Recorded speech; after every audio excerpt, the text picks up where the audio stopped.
جشن آزادی کے موقع پر ہم یہاں الفلاح ایجوکیشن اینڈ ویلفیئر سوسائٹی میں موجود ہیں۔ جشن آزادی منانے کا حق سب سے زیادہ ہمارا ہی ہے، اس لیے کہ وطن کے لیے قربانیاں بھی سب سے زیادہ ہمیں نے دی۔ انگریزوں نے حکومت ہم سے چھینی تھی، محرومی کا احساس سب سے زیادہ ہمیں ہی تھا، اسی وجہ سے قربانیاں بھی سب سے پہلے ہم ہی نے پیش کی۔ اور عام طور پر ایسے موقعوں پر یہ کہا جاتا ہے کہ برادران وطن نے کندھے سے کندھا ملا کر، دوست سے دوست ملا کر انگریزوں سے مقابلہ کیا، جنگ آزادی لڑی، تو کندھے سے کندھا ملا کر جو واقعہ ہے وہ بہت بعد کا ہے۔ ہماری تاریخ اس سے بہت پہلے کی ہے، اکیلے انگریزوں سے محاذ آرائی کی ہے، مقابلے کی ہے۔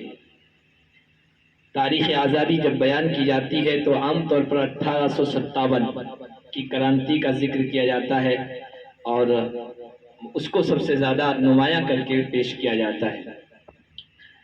حالانکہ ہماری جنگ آزادی 1857 سے نہیں، 1757 سے بھی پہلے سے شروع ہو چکی تھی۔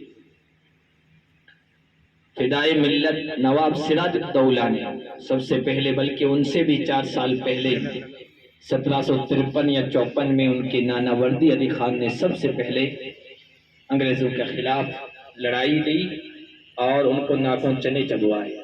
پھر نواب سراج الدولہ نے، بلکہ اس سے پہلے حضرت شاہ ولی اللہ محدث دہلوی رحمۃ اللہ علیہ، وہ سب سے پہلے بڑے عالم ہیں، مسلمان ہیں، جنہوں نے جنگ آزادی کا سور پھونکا، اور اس کے بعد سے یہ چراغ سے چراغ جلتا رہا، انگریزوں کے خلاف نفرت بڑھتی رہی، مقابلہ کرتے رہے۔ پھر سلطان ٹیپو شہید، ان کے والد، ان کی قربانیاں رہی، اس کے بعد عام فضا بنتی چلی گئی، اور 1857 کی کرانتی اور انقلاب کا واقعہ پیش آیا تو بہت زیادہ مشہور ہے، اور اس میں بھی سب سے زیادہ قربانیاں ہم نے دی۔ 1.5 لاکھ لوگوں کو اس وقت شہید کیا گیا، جن میں 51 یا 54 ہزار صرف علماء کرام تھے۔ دہلی جیسے شہر میں